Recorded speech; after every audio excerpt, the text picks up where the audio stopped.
Friends, history में जिस तरह हम लोग क्रमबद्ध तरीके से बढ़ रहे थे उसी क्रमबद्ध तरीके को आगे जारी रखते हुए माउंटबेटन योजना के बाद की घटनाओं को चर्चा किया जाएगा। क्या हुआ भारतीय इतिहास में उस पर भी चर्चा किया जाएगा। और आज हम बिल्कुल उस तरीके से बात करेंगे जिस तरीके से हमें स्वतंत्रता प्राप्त हुई थी। उससे पहले मैं एक चर्चा करना चाहूँगा 20 फरवरी की घटना का। 20 फरवरी 1947 ये इम्पॉर्टेंट डेट है भारतीय इतिहास में। ये वो समय था जब मूल रूप से कहा जाता है कि एटली, रिचर्ड्स एटली, जो उस समय लेबर पार्टी के प्रधानमंत्री थे इंग्लैंड में, उन्होंने घोषणा किया कि अब हम लोग मीन्स हमारी सरकार ये इच्छा रखती है कि भारतीयों को स्वतंत्रता मिलनी चाहिए। कैबिनेट मिशन ने जो बंटवारे की बात रखी थी कि बंटवारा हम लोग नहीं करेंगे, पाकिस्तान जैसे कोई देश को हम लोग नहीं बनाएंगे, एटली ने भी स्पष्ट कर दिया कि वो बंटवारा होगा। मीन्स अगर उस कंडीशन पर भी बंटवारा हो रहा है और देश स्वतंत्र हो रहे हैं तो हम भारत और पाकिस्तान जैसे दो देश को निर्माण करके स्वतंत्रता करने के लिए तैयार हैं। घोषणा में इन्होंने कहा था कि जून 1948 तक हम लोग भारत से अपना उपनिवेश खाली कर देंगे, इन द सेंस यहाँ से बुरिया बिस्तर समेट कर चले जाएंगे। उन्होंने इस बात की भी चर्चा की कि भारत में वैसे तत्व जो कि इसका विरोध कर रहे हैं या जो अवरोध पैदा करेंगे आज़ादी में, उसको भी हम लोग ध्यान नहीं देंगे। इन द सेंस अब हमारा एकमात्र लक्ष्य है कि भारत की स्वतंत्रता तय की जाए। तो एटली की घोषणा ने यह स्पष्ट दिखा दिया था कि भारत अब स्वतंत्रता की तरफ बढ़ चुका था। लॉर्ड माउंटबेटन, जो आपके अंतिम गवर्नर जनरल थे, लॉर्ड माउंटबेटन जो थे वो भारत आए, उनको भेजा गया और वो पूरे प्लानिंग रूप से आए थे कि भारतीय स्वतंत्रता की सारी वो ताना बोना, वो सारी चीज़ें हमको बतानी है और भारत को स्वतंत्रता की ओर ले जाना है। इन द सेंस भारत को एक स्वतंत्र देश बना देना है। 3 जून की योजना जो है काफ़ी इम्पोर्टेंट मानी जाती है। यही है भारतीय स्वतंत्रता की मूल कहानी। माउंटबेटन ने 3 जून की योजना में स्पष्ट रूप से कहा था। इससे पहले मई में वो इंग्लैंड गए, वहाँ पर उन्होंने चर्चा किया वहाँ के नेताओं से और 3 जून की योजना को उन्होंने प्रस्तुत किया। इस योजना के अंतर्गत उन्होंने स्पष्ट रूप से कहा था कि भारत और पाकिस्तान 2 देश बनेंगे। इन द सेंस अब स्पष्ट हो गया था कि भारत और पाकिस्तान का बंटवारा होगा और ये एक अलग अलग देश बनेंगे। दूसरी बात थी कि जो भी सरकारें हैं, 1935 एक्ट, जो 1935 का एक्ट था, उसी के अनुसार हम लोग शासन व्यवस्था चलाएंगे। मतलब विधानमंडल जो भी शासन व्यवस्था काम करेगी तो 1935 के एक्ट के अंतर्गत तब तक शासन चलेगा जब तक कि भारत में नया संविधान बनकर तैयार नहीं हो जाता।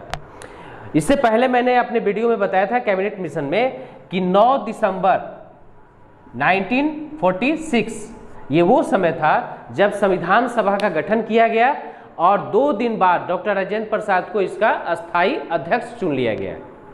तो संविधान सभा अपना काम कर रही थी तो अंग्रेजों ने बोला कि मीन्स कैबिनेट मिशन में जो चर्चाएं हुई थी उसको ही आगे बढ़ाते हुए माउंटबेटन योजना में स्पष्ट रूप से कहा गया कि जो संविधान निर्माता है या जो संविधान बनाया जा रहा है वो संविधान भारत पर लागू होगा, लेकिन जो इसको नहीं मानते हैं, मीन्स वैसे प्रांत, वैसे रियासत, वैसे राज्य भारत के जो इस संविधान सभा को नहीं मानते हैं, इसमें शामिल नहीं है, वो अलग से खुद निर्णय कर लें तो अलग से एक संविधान मिलकर वो बना सकते हैं अपनी रियासतों को लेकर, या फिर स्वतंत्र रूप से वो सर्वाइव कर सकते हैं, मतलब अपने लिए एक अलग से संविधान बना सकते हैं। तो यहाँ से अंग्रेजों ने बिल्कुल वही काम किया जो उनका पुराना मेंटेलिटी था। मीन्स स्पष्ट रूप से उन्होंने कहा कि अब भारत के हम ऐसे टुकड़े करेंगे जो अलग अलग रियासत में होंगे। मीन्स वो अगर ये बोल रहे हैं कि हम भारतीय संविधान बनाने की स्वतंत्रता देते हैं उन रियासतों को जो खुद का संविधान बना सकते हैं, इसका सीधा सा अर्थ था कि वो भारत से अलग या पाकिस्तान से अलग। मतलब माउंटबेटन योजना में यह भी स्पष्ट रूप से कहा गया कि जो रियासत पाकिस्तान के साथ जाना चाहते हो पाकिस्तान के साथ चले जाएं, जो रियासत भारत के साथ जाना चाहते हो भारत के साथ चले आएँ। तो यहाँ से एक बिल्कुल स्पष्ट हो गया कि उन्होंने भारत को कई टुकड़ों में तोड़ा था। स्पष्ट रूप से लगभग 565 रियासतों में या खंडों में भारत को माउंटबेटन योजना ने तोड़ा। मैं यहाँ स्पष्ट कर देना चाहता हूँ कि ये जो 565 खंड थे जो उन्होंने तोड़ा था अंग्रेजों ने, और इनको स्पष्ट रूप से कहा था कि आप पाकिस्तान के साथ आना चाहिए, पाकिस्तान के साथ जा सकते हैं, भारत के साथ आना चाहिए तो भारत के साथ आ सकते हैं। जिसमें भारत के लिए बड़ी समस्या थी जूनागढ़, जो कि गुजरात में पड़ता है या गुजरात का क्षेत्र है, उसी तरह से फिर हैदराबाद जो आज आंध्र प्रदेश का क्षेत्र है, और देन उसके बाद और भी ऐसे क्षेत्र थे, जम्मू कश्मीर की समस्या भी उसमें एक आती है, जो स्वतंत्रता तो चाहते थे लेकिन वो भारत के राज्य बनना नहीं चाहते थे। मतलब जूनागढ़ और हैदराबाद पाकिस्तान के साथ जाना चाहते थे और जम्मू कश्मीर अपने को स्वतंत्र। तो ये माउंटबेटन योजना के अंतर्गत ही समस्या हुई थी, और ये हमारे लिए एक बहुत बड़ा प्रश्न चिन्ह था कि अब भारत की एकता को हम कैसे बनाए रखेंगे। तो यहाँ पर जो हमारे प्रथम गृह मंत्री थे, होम मिनिस्टर सरदार वल्लभ भाई पटेल, या प्रथम उप प्रधानमंत्री सरदार वल्लभ भाई Patel, iron man of India, लौह पुरुष, उन्होंने वही चीज़ को दिखाया था जिसके लिए वो संबोधित किए जाते थे। वो इच्छा शक्ति, उन्होंने भारत का एकीकरण किया। वो सारे राज्य जो भारत से अलग होना चाहते थे, जो स्वतः भारत में आ गए, उनके लिए कोई समस्या नहीं थी, लेकिन सरदार वल्लभ भाई पटेल ने साम दाम दंड भेद वो सारी नीति का प्रयोग किया जिससे कि भारत एकीकरण हो, भारत एक रहे, भारत टुकड़ों में नहीं बटे। यही कारण है कि सरदार वल्लभ भाई पटेल को बिस्मार्क ऑफ इंडिया कहा जाता है, भारत का बिस्मार्क। बिस्मार्क वो व्यक्ति था जिसने जर्मनी का एकीकरण किया था। खैर, इस पर भी चर्चा होगी, लेकिन पहले हम इस बात का प्रावधान की चर्चा कर लेते हैं कि अंग्रेजी सरकार ने जो बंटवारा किया उसका क्या इफेक्ट हुआ। जैसे ही ये कहा गया, एटली की घोषणा आई कि हम भारत और पाकिस्तान दो देश बनाएंगे, एक तरह से भयंकर या बड़े स्तर पर हिंसा फैली और घिनौना, मानव का एक घिनौना चेहरा दंगा के रूप में सामने आया था। हजारों लोग मारे जा रहे थे, उनको रोकने वाला कोई नहीं था। एक तरह से कहा जा सकता है कि ये पहले से अंग्रेजों ने मान के रखा था कि अब उनके कंट्रोल में कुछ भी नहीं है, अब बिल्कुल एक ऐसा शांत या पैसिव निष्क्रिय हो जाना है और भारतीय अपनी समस्या का समाधान करे। यह हमें एटली की घोषणा में ही स्पष्ट नजर आता है। एटली ने स्पष्ट रूप से कहा था, क्योंकि अंग्रेजों पर प्रेशर था और अंग्रेज चाहते थे कि अब भारत को स्वतंत्र करके हम चले जाएं, अपना उपनिवेश का जो आर्थिक हमको क्षति हो रही है उसको हम यहाँ से निकल जाएं कम से कम, और यहाँ गर्त में अब धंसते जा रहे थे वो। तो उन्होंने जो घोषणा किया कि हम जून 1948 में आपको एनी हाउ किसी भी तरीके से स्वतंत्र देंगे, आप माने या ना माने, आपका संविधान हो ना हो वो हम पर निर्भर नहीं करता है। तो ये दिखाता है कि वो अब बिल्कुल आपके बंटवारे के लिए तैयार थे और वो एक घिनौना चेहरा दंगा के रूप में हमको दिखाई देता है। उन्होंने कुछ राज्यों के लिए सेलेक्टिव अप्रोच बताया था। मीन्स जैसे इसको ऐसे समझिए, भारत का जो पश्चिमी क्षेत्र था पंजाब और पूर्वी क्षेत्र बंगाल, तो यहाँ पर उन्होंने बोला था कि हम लोग वार्ता करेंगे। मीन्स जहाँ मुस्लिम बहुल क्षेत्र है वहाँ हम बैठक करेंगे, बातचीत करेंगे, और अगर मुस्लिम या बहुमत से ये फैसला होता है कि वो किसके साथ जाना चाहते हैं, वो बंटवारा चाहते हैं, अगर वो पाकिस्तान के साथ जाना चाहते हैं तो पाकिस्तान के साथ चले जाएं, अगर वो बांग्लादेश इन द सेंस पूर्वी पाकिस्तान के साथ जाना चाहते हैं तो पूर्वी पाकिस्तान के साथ चले जाएं, तो वो स्वतंत्रता की बात करने लगे थे। और ऐसा हुआ, सेम चीज़ हुआ। जैसे पंजाब दो भागों में टूटा, एक पूर्वी पंजाब और पश्चिमी पंजाब। पूर्वी पंजाब इन द सेंस वो भाग जो भारत के पास था, और पश्चिमी पंजाब और सिंध का इलाका पाकिस्तान को चला गया, मुस्लिम बहुल क्षेत्र होने के कारण। उसी तरह पश्चिमी प्रांत भी उनको मिल गया। देन पूर्वी असम की अगर बात कर लें तो असम में सिलहट एक जगह था जिस पर विवाद था, तो इस पर भी अंग्रेजों ने स्पष्ट रूप से कहा कि सिलहट को वो ऑप्शन दिया जाए कि वो अगर पूर्वी बांग्लादेश इन द सेंस पूर्वी पाकिस्तान के साथ जाना चाहता है तो जा सकता है।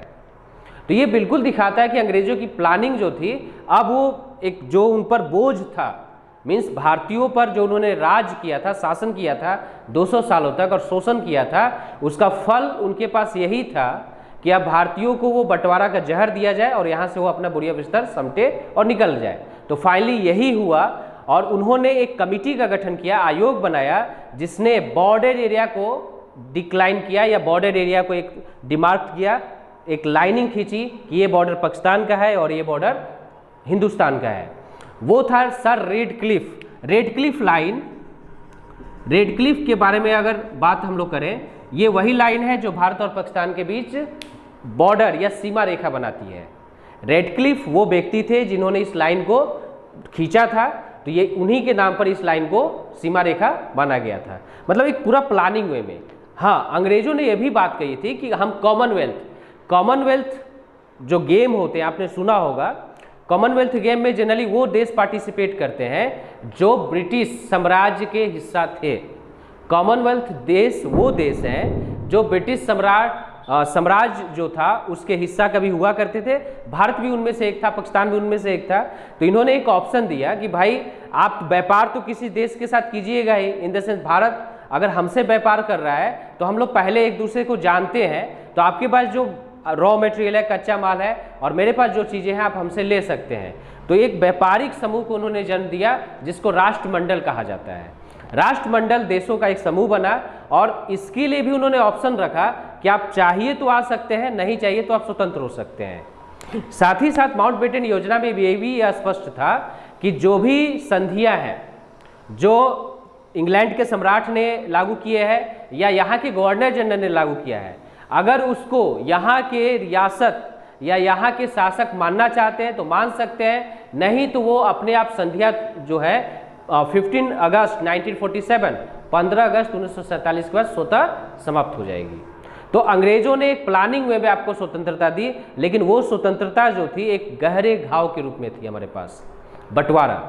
और ये जो घाव था वो आज तक हम लोग झेल रहे हैं। बंटवारे का जो दंश है, सिर्फ गलतियां उधर से भी नहीं थी, गलतियां इधर से भी थी। उस समय इसका अगर कहा जा सकता है माउंटबेटन योजना का स्थिति में कांग्रेस ने क्या बोला और मुस्लिम लीग ने क्या बोला, तो मुस्लिम लीग की स्पष्ट स्थिति थी। मतलब मेरे अनुसार एक तरह से कहा जा सकता है कि मुस्लिम लीग एक स्टैंड लेके खड़ा था कि हमको बंटवारा चाहिए। कांग्रेस के जो नेता थे उसमें, तत्कालिक जो नेता थे, तो गांधी जो थे बिल्कुल दरकिनार थे। गांधी बंटवारा का विरोध कर रहे थे, लेकिन गांधी के बस में कुछ था नहीं। पंडित नेहरू और सरदार वल्लभ भाई पटेल ये बंटवारे के पक्ष में थे। मतलब कांग्रेस भी कहीं ना कहीं इस बात को मान चुकी थी, क्योंकि कांग्रेस हिंदू वर्ग की पार्टी के रूप में उभर चुकी थी और मोहम्मद अली जिन्ना की पार्टी या एक तरह से मुस्लिम लीग जो था वो बिल्कुल मुस्लिमों की पार्टी थी। दंगा हुए और दंगा में दो रिप्रेजेंटेटिव पार्टियां थीं, कांग्रेस और मुस्लिम। कहा जा सकता है कि कांग्रेस और मुस्लिम लीग जो थे अपनी अपनी डफली, अपना अपना राग बहुत अच्छी तरह गा रहे थे, और उसी का परिणाम था कि विभाजन हुआ। किसी पार्टी ने कहीं नहीं दिखाई देता है कि एक जोर लगाया हो या एक प्रयास किया हो कि विभाजन नहीं हो। जहाँ जहाँ इन्होंने गलतियाँ की, उस गलतियों को भरने का भी काम जो हमारे नेता थे वो नहीं कर पाए और विभाजन हुआ। मित्रों, मैं भारत के इतिहास की अगर बात करूं तो विश्व इतिहास को भी इसमें जोड़ा जाए। विभाजन हुआ है, कई देशों का बंटवारा हुआ, जैसे रूस का खंडन हुआ, रूस टूटा, लेकिन परिस्थितियां ऐसी नहीं थी, इस तरह की परिस्थितियां नहीं थी। अगर वहाँ पर कुछ परिस्थितियां थी तो वो अलग तरह की थी। तो भारत पाकिस्तान का जो बंटवारा था वो हिंदू और मुस्लिम की लेकर हुआ, ये अपने आप में एक डेंजर साइन था हमारे लिए। और जो जहर था वो आज भी हमारे अंदर पड़ा हुआ है। हिंदू मुस्लिम की हम एकता की भले बात कर लें, लेकिन अंग्रेज़ों ने जो बीज बोया 1860, तो वो कंटिन्यू चलता रहा। और उसके बाद मीन्स जैसे रोम में एक कहावत थी जिसको अंग्रेज़ों ने पकड़ा। रोम में एक कहावत थी कि अगर आपको अच्छा शासन करना है तो फूट डालो और शासन करो। ये अंग्रेज़ों ने वही कहावत को अडॉप्ट किया था, वही कहावत को यहाँ पर लागू भी किया, और इस तरह भारत का बंटवारा उन्होंने किया था। एक ऐसा बंटवारा जो हमारे लिए खुशी का बंटवारा था, लेकिन साथ ही साथ एक दर्द भी था कि अपने ही भाई जो थे दूसरे साइड में चले गए थे।